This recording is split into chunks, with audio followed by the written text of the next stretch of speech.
Hi, everyone. I was reading an article about prisoners in the Journal of Traumatic Stress and the similarities between the way that people feel in a situation like that and the dynamics that go on between the person who's incarcerated or imprisoned and the prison guards, the perpetrators, the similarities between the way a person feels when they're kept in those circumstances and the way a child feels in a narcissistic family are really similar. So I wanted to do a video today and speak about that. This is from an article on my website, which is called Narcissistic Parents, Prisoners and Dissociation. And my website is called childrenofnarcissists.org.uk. There's lots of articles over there all about what narcissism is, what effects it has on the people that grow up in family systems like that, and how to recover, most importantly. There's lots on there about that. So let's go and have a look at this article. The similarities of a narcissistic family and a prison system. Growing up in a narcissistic family can be likened to being imprisoned because the family dynamics mirror the loss of freedom, autonomy, and psychological safety that happen to a person who is confined. Some similarities are loss of control over your identity. In a narcissistic family, you are often told who you are, what you feel, what your real intentions are, and what you're allowed to think. The narcissistic parent decides this reality. Autonomy is undermined as the parent makes their child doubt their own judgment by mocking and ridiculing their decisions and opinions. This erodes self-trust. So this is why people often need so much outside validation and there's so much self-doubt. Feeling under surveillance and being hypervigilant.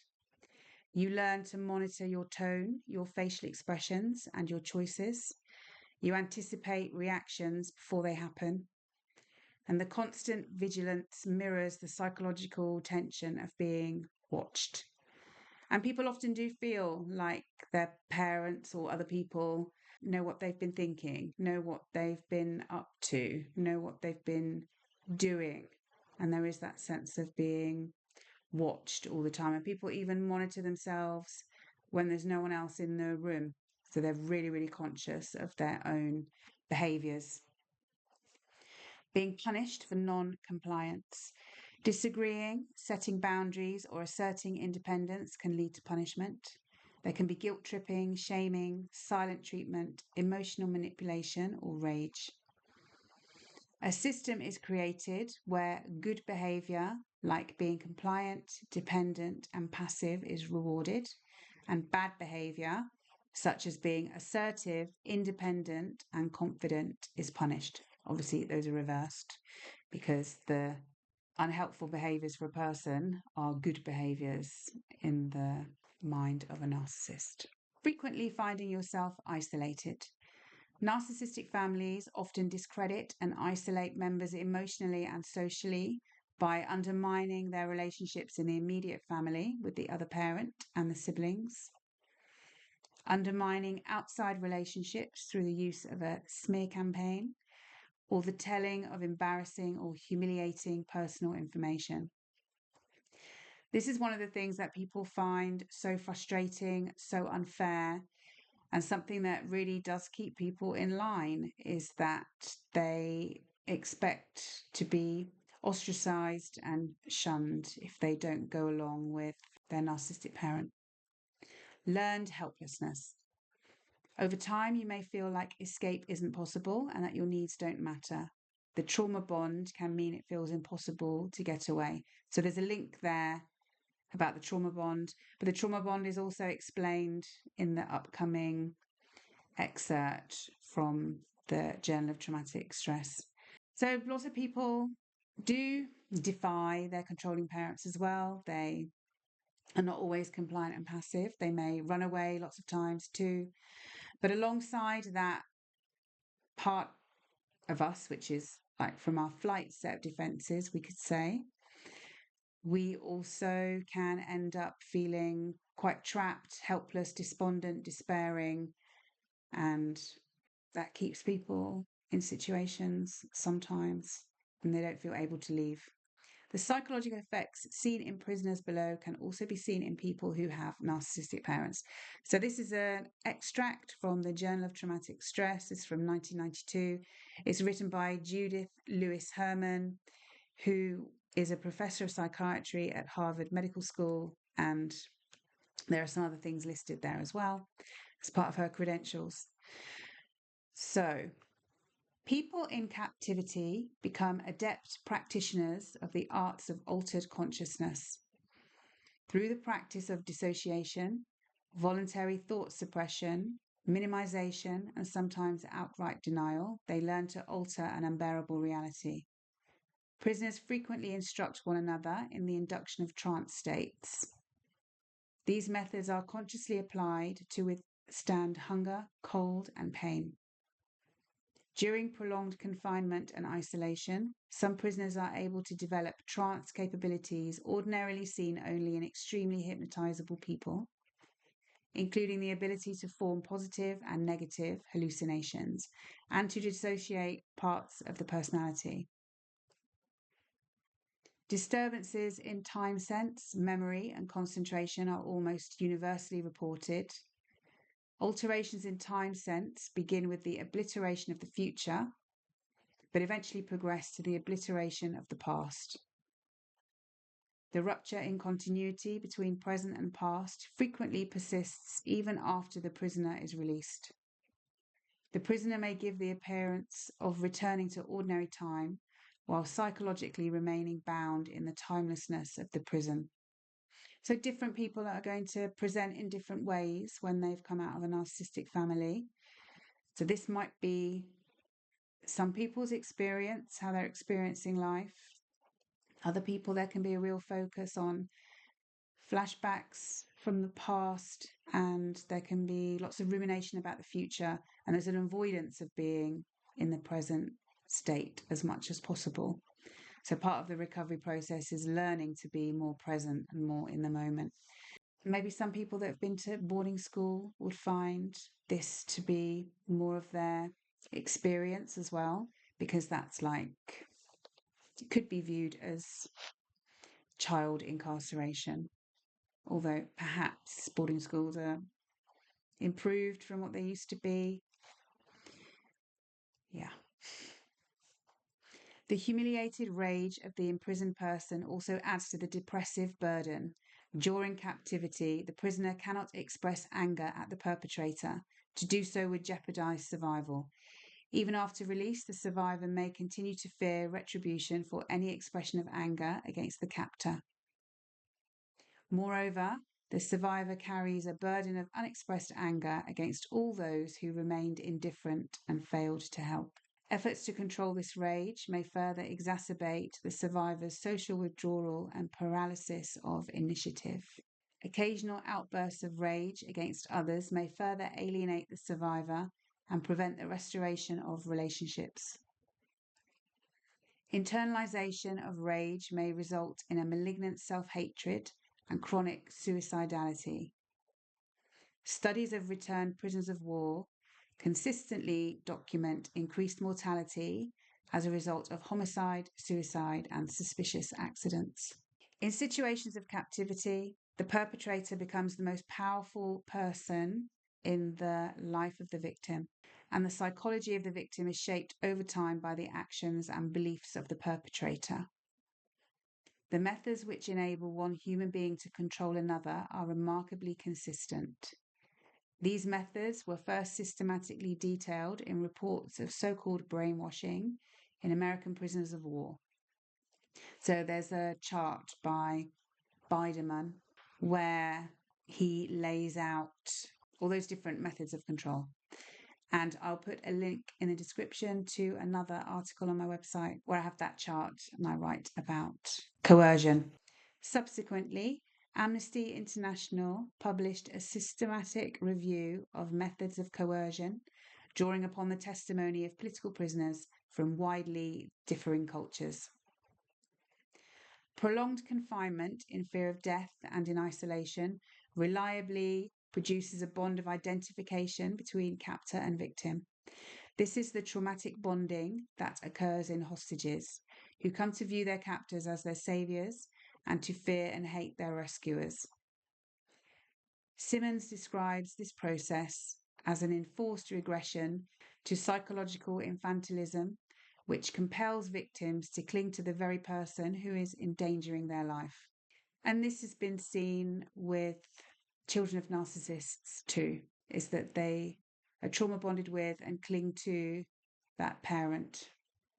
There might not be a fear of death that someone's consciously aware of, but if we think back to how it must have been for that child of a narcissistic parent who is able to withdraw and shun and ignore them and rage at them, then it feels terrifying, and also it is going to feel at times like a threat. And this is the root of complex PTSD, which many people who've come from a narcissistic family have. The same traumatic bonding may occur between a battered woman and her abuser, or between an abused child and an abusive parent.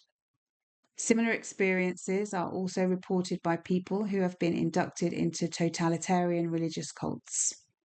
Prisoners who have not been entirely broken do not give up the capacity for active engagement with their environment. On the contrary, they often approach the small daily tasks of survival with extraordinary ingenuity and determination, but the field of initiative is increasingly narrowed within confines dictated by the perpetrator. The prisoner no longer thinks of how to escape, but rather of how to stay alive or how to make captivity more bearable. This narrowing in the range of initiative becomes habitual with prolonged captivity and must be unlearned after the prisoner is liberated. Because of this constriction in the capacities for active engagement with the world, chronically traumatized people are often described as passive or helpless. Some theorists have in fact applied the concept of learned helplessness to the situation of battered women and other chronically traumatized people. Prolonged captivity undermines or destroys the ordinary sense of a relatively safe sphere of initiative in which there is some kind of tolerance for trial and error.